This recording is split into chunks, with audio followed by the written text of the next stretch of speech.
In this video, I'm going to show you how to print your JetBlue boarding pass online with a simple step-by-step guide. Printing your boarding pass before you get to the airport can save you time and stress.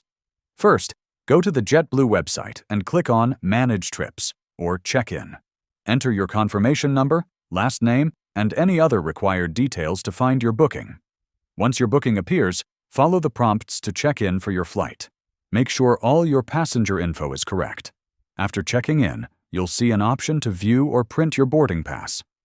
Click on Print Boarding Pass. Make sure your printer is connected and has paper.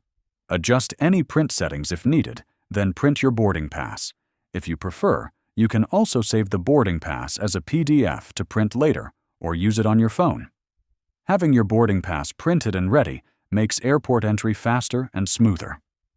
If this video helped you, please like and subscribe to the channel for more travel and flight tips.